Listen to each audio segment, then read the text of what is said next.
Hello मेरे प्यारे दोस्तों, आप सभी को मेरे यूट्यूब चैनल कहानी का खजाना में स्वागत करती हूँ। आई होप आप सभी लोग खुश होंगे, स्वस्थ होंगे। चलिए दोस्तों, आज आप सबको मैं एक नई कहानी सुनाती हूँ। उस दिन भैया की सगाई थी। तभी मेरी नज़र भाभी की छोटी बहन पर गई। शादी में भी हम दोनों की बातें हुई। हम दोनों ने अपना नंबर भी एक्सचेंज किया। फिर एक दिन वो हमारे घर रहने आई और उसके बाद दोस्तों, मेरा नाम अर्नब गांगुली है और मैं 24 साल का हूँ। मैं कोलकाता के काली घाट का रहने वाला हूँ। भैया की साली का नाम मनप्रीत है और वो एक पंजाबन है। मनप्रीत 21 साल की है। वो बेहद ही गोरी और खूबसूरत है। वो लोग भी कोलकाता में ही रहते हैं। ये कहानी शुरू हुई भैया की सगाई के दिन।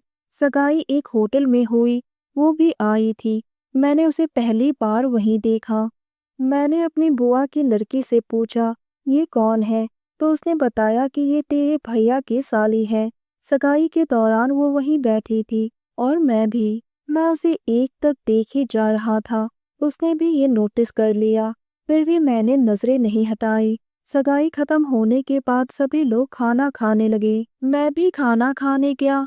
तभी वो भी वहां पर आई। हम दोनों ने एक दूसरे की तरफ देखकर मुस्कुराए। फिर वो वहां से वापस चली गई। अब तो मुझे बस भैया की शादी का इंतजार था। 1 महीने बाद भैया की शादी है। जल्द ही वो दिन भी आ ही गया। उस दिन मैं भी एक दूल्हे की तरह खूब अच्छे से तैयार हो गया। बारात लेकर हम सब भाभी के घर पहुंचे और मेरी नज़र तो बस वहां पहुंचते ही उसे इधर उधर ढूंढने लगी। आखिरकार वो मुझे दिख ही गई। उसने बहुत ही प्यारी सी पंजाबी ड्रेस पहनी हुई थी और वो किसी दुल्हन की तरह लग रही थी। मैं उसकी खूबसूरती को देखता ही रह गया। वो मुझे देखते ही मुस्कुराते हुए मेरे पास आई और मुझे नमस्ते किया। मैंने भी उसे जवाब में नमस्ते किया। फिर उसने पूछा, आप कैसे हो? मैंने कहा, आज तो मैं बहुत खुश हूँ। भैया की शादी जो है। वैसे आप कैसी हो? उसने भी हंसते हुए कहा, जैसे आप हो। मैंने कहा, वो आपको देखकर ही लग रहा है। उसके बाद हम दोनों ही ठहाके मार कर हंसने लगे। दोस्तों, चैनल पर नए आए हैं तो इस वीडियो को एक लाइक करें और चैनल को एक सब्सक्राइब करें।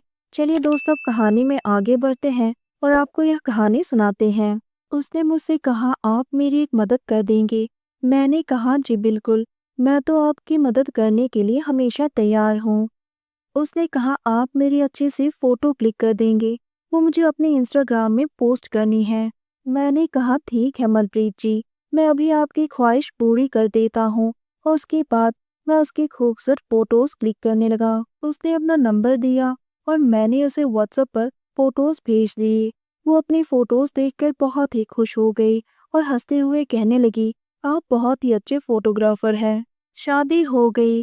फिर हम भाभी को लेकर घर आ गए। दूसरे दिन मैंने उसे मैसेज किया और पूछा कि आप अपनी बहन के साथ हमारे घर पर क्यों नहीं आई? तो उसने कहा कि परसों से मेरी फाइनल एग्जाम है और एग्जाम खत्म होने में 20 दिन लगेंगे और उसके बाद मैं आपके घर रहने आऊंगी। उस दिन के बाद से हमारी बातें शुरू हो गई। हम दोनों घर वालों से चुप चुप कर खूब बातें करने लगे। हम दोनों एक दूसरे से मिलने के लिए तरस रहे थे। हम दोनों अपने रिश्ते को लेकर बहुत ही सीरियस थे और खुलकर बातें करने लगे। एक दूसरे को लव इमोजी भेजने लगे। मैं तो बस उससे मिलने के लिए बेचैन था। एग्जाम खत्म होने के अगले दिन ही वो हमारे घर आ गई। आते ही सबसे पहले वो मेरे गले मिल गई। उस वक्त मैं अपने कमरे में था। घर पर सिर्फ भाभी ही थी। मम्मी पापा स्टेशन गए हुए थे। गांव से पापा के बड़े भैया यानी कि मेरे ताऊ जी के परिवार वाले आए हैं। वो लोग शादी पर नहीं आए थे। हम दोनों ने थोड़ी देर तक बातें किया। उसके बाद वो बाहर हॉल में बैठकर अपनी बहन से बातें करने लगी। उसी वक्त ताऊ जी के परिवार वाले भी आ गए। इतने सारे लोगों को देखकर मैं और मनप्रीत एक दूसरे की तरफ देख रहे थे। हम दोनों एक दूसरे के आमने सामने होते हुए भी एक दूसरे से बात नहीं कर सकते थे और पूरा दिन एक दूसरे से चैटिंग ही करते रहे। रात को जब सोने का टाइम हुआ तो ताऊ जी और ताई जी मेरे कमरे में सो गए और बाकी लोग हॉल पर गद्दे लगाकर सो गए। मुझे और मनप्रीत को सोने के लिए कोई जगह नहीं मिली। तो मैंने घर वालों से कहा कि हम दोनों स्टोर रूम पर ही सो जाएंगे और हम दोनों स्टोर रूम पर चले गए। मैं और मनप्रीत बहुत ही खुश थे। हम दोनों को एक साथ समय बिताने का मौका मिल गया। पहली बार मैं मनप्रीत के साथ एक ही कमरे में था। हम दोनों ने देर रात तक बातें की और उसके बाद धीरे धीरे हम दोनों करीब आने लगे। मैं ज्यादा सब्र नहीं कर पा रहा था, इसलिए मैंने उसके होठों को चूम लिया और वो मेरे सीने से लिपट गई। हम दोनों की नजदीकियां बढ़ने लगी और हम दोनों एक दूसरे में खो गए। हमारी मीठी गुनगुनाहट स्टोर रूम में गूंजने लगी। इसी तरह से एक हफ्ता निकल गया और रिश्तेदार भी गांव वापस चले गए। एक दिन मनप्रीत किचन में चाय बना रही थी, तो मैंने उसे पीछे से पकड़ लिया। वो हल्का हल्का मुस्कुरा रही थी। इतने में भाभी वहां पर आ गई और वो बोली, ये क्या हो रहा है? मनप्रीत भी डर गई और मैं भी डर गया। भाभी को हमारे रिश्ते की सच्चाई का पता चल गया। भाभी ने कहा, देवर जी, चुप चुप कर प्यार करने से बेहतर है कि शादी कर लो। बदनामी भी नहीं होगी और इज्जत भी बना रहेगा। रात को सभी लोग खाना खा रहे थे। उसी वक्त भाभी ने कहा कि देवर जी की अब शादी करवा देनी चाहिए। मैंने उसके लिए बहुत ही अच्छी लड़की देखी है। भैया ने पूछा, लड़की कौन है? तो भाभी ने कहा, मैंने मनप्रीत को देवर जी के लिए पसंद किया है।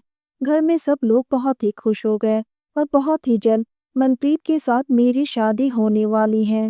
दोस्तों, आप सबने अपना कीमती समय निकालकर इस वीडियो को सुना, इसके लिए आप सभी को धन्यवाद करती हूँ। धन्यवाद दोस्तों।